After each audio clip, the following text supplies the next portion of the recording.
Hello everyone. In this video, we are going to talk about examples of Newton's second law, problems involving Newton's second law on a smooth surface. So in the previous video, we have already discussed about the mathematical relationship between the resultant force and the acceleration is given by this triangle. So this is the acceleration and this is the mass. The mass is, the acceleration is the force resultant divided by mass. The resultant force is mass times acceleration, and the mass is resultant force divided by the acceleration. Now we have different cases here because calculating the resultant force depends on the way how the forces are acting on the mass. For example, in this case, so there is no force acting on this mass except this force F. It is a smooth surface. There is no resistance. So the resultant force here is exactly equal to the force applied given, which is 20 Newton.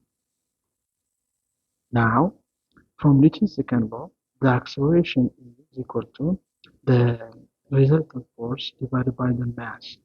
So this gives you the resultant force is 20 Newton divided by the mass is 10 kg. This time, the acceleration is 2 Newton per kg. But Newton per kg and meter per second square may be used interchangeably. So this is the same as 2 meters per second square. Question number 2. On the same thing in 10 kg mass, on the same level, smooth level, is acted by two forces. This time, so the object is moving in this direction. So the resultant force is the forces are the same direction. So is the same as the two forces. Both of them are towards the positive x-axis direction. So we add. So this time it is 20 10 plus 10 10. So this gives you 13 10. This is the resultant force. Now, how do I get the acceleration? So the acceleration is same as the resultant force divided by the mass. So the resultant force is 13 Newton and the mass is 10 kg, then the acceleration is 3 meter per second square or Newton per kg. Here is another case. This time, the resultant force is equal to the difference of the two forces. The one towards the positive x-axis minus the other one to the negative x-axis direction. So this is equal to F1 is 20 Newton minus 10 Newton. So this will give you a resultant of 10 Newton. Now let's go to the acceleration. So the acceleration is the resultant force divided by the mass. This is equal to 10 Newton divided by 10 kg. This gives you 1 Newton per kg. Okay, now let's come to another case. This time we have a certain force applied by 14 Newton. A certain amount applied by 14 Newton force, but we are given a cosine of this 37 is 37 degree is 0.8 is given, and the sine of 37 degree is 0.6. So this time, this force has to be resolved into its components, meaning this force has some horizontal component, which is Fx, and it has some vertical component, Fy. Now, this component of the force is causing the acceleration because there is no vertical motion because you can see this is 14 Newton. The weight of this object is 10 kilogram times 10 meter per second, the gravity. So meter per second square. So this gonna give you 100. The weight is 100 Newton, meaning the downward force is 100 Newton. The upward force is gonna be Fy. This component of the y is always upward or only upward. So this upward force Fy, only the Fy is trying to pick the mass upward. So the Fx is how much? It is F times cosine of the angle. That is 14 Newton times 0.8. This is gonna give you 32 Newton. 4 times A is 32 Newton, and so on.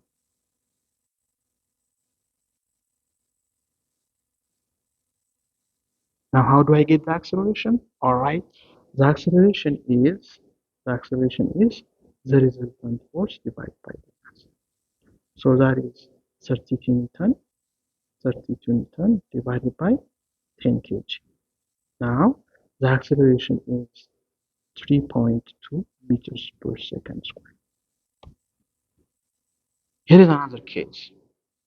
This time we are given the mass acted by a pushing force of 40 Newton at an angle of 37. So we need to resolve this force into its components, okay? So when you resolve the forces into components, you're gonna have this time Fy is downward and Fx is to the positive x-axis. So this is Fx. Now, how do I get Fx? The direction of acceleration is this way. So the force parallel to the acceleration is only Fx. So Fx is how much? It is F times the cosine of the angle. Always when you get the x component, so you do the cosine. And the y component, you do the sine. This time the y component of the force is trying to attack the surfaces. So there is no, the y component of the force does not create any acceleration. Only the x component of the force is creating the acceleration. So this is equal to 40 Newton times 0.8, the same as the above one. So there is the x is equal to how much? It is 32 Newton as we did above, 32 Newton, and this is the same as the resultant force. Remember, in question number D, Fx is also the same as the resultant force. This is the same as the resultant force. Now, how do I get the acceleration? Once I get the resultant force, it is very easy to calculate the acceleration.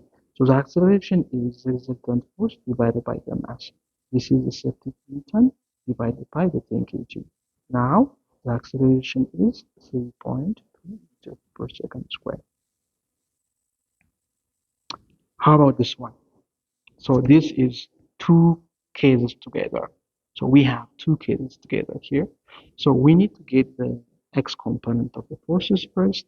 Then we need to find the y component of the forces then. Sorry, let me read this one. Okay, so this time we have, so we have this force. I can assume the force 1, the mass as a point. There is some horizontal here. So this is F1. And this F1 has two components. The two components of Fy are this is F1x and this one is F1 in the y. And these are the force pulling it like this.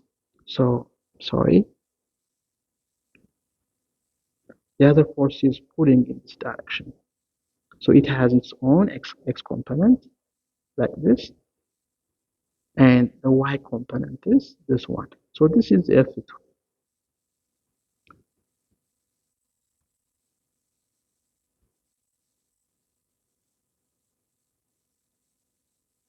Okay, now this is the angle, 37 degree. So we need to find the resolution of both angles, meaning F1x and F2x. So F1x is this one, is F1 times cos of 37 degree, as we did in the above questions. So this is the force F1 is 40 Newton, yes. So 40 Newton times cosine of 0.37, 0.8 to 32 Newton. But this is in this direction. And there is another force, this one, F2 in the x direction. Now, how do I get F2 in the x direction? It is F2 times cosine of the same degree. So that is F2 is how much? F2 is 10 Newton now. It is 10 Newton, and this is 10 Newton times 0. Cosine of 37 0.8. This is 8 Newton. Now we have 8 Newton, but this time it is this direction. So the resultant force acting on the mass is F1x in this direction and F2x in the other direction. Now Fr is equal to how much? F2x, now F1x. F1x minus, so F1x minus F2x. So this Fr is equal to F1x is 32 Newton minus F1x is 8 Newton. The other force F2x is 8 Newton. So this Fr is equal to the difference of these two is 24 Newton. Now only the 24 Newton is responsible for the acceleration of this mass. Okay, this means the acceleration is equal to the resultant force divided by the mass. This time, the resultant force is 24 Newton and the mass is 10 kg. Then this will give you an acceleration of 2.4 Newton per kg. That's the solution for this question. Here's another question here. Remember, in all these problems, there is no friction. Friction is not considered. So there's no friction, meaning this mass is sliding down on this ramp. So there is a weight vertically downward like this. So this time you have the weight in the downward direction, which is the cosine component of the weight. Here is mg times the cosine of the angle, which holds the surfaces together here. And we have another force this time, this direction, which is F the the mass times gravity times the sine of the angle. I'm sorry. Let me do this again. Okay. So that is the image cos image sine theta. Yeah? Image sine theta is this direction. Now the resultant force is the sine component of the weight. This force is pulling the mass down the slope. So Fr is equal to mg sine theta. There is no other force acting on this surface because it's frictionless. The mass is pulling down the slope by its own friction. So the Fr is equal to how much? The Fr is equal to the mass is 10 kg 10 kg or the angle is 37 degree. You know, if this is 37 and this is 37 again, because the horizontal rotates by 37 at the same time the vertical rotates by the same angle. So 10 is the mass times gravity is 10 again, gravity 10 again times 10 times cosine of the means sine of 0 point sine of 37 is 0.6. So this gives you 60 meters. Now, how do I get the acceleration? So the acceleration is the resultant force divided by the mass. So the resultant force is 260 Newton. The mass is 10 kg. Now we have an acceleration of 6 Newton per kg. Thank you for watching this video. If you like the videos, please don't forget to subscribe.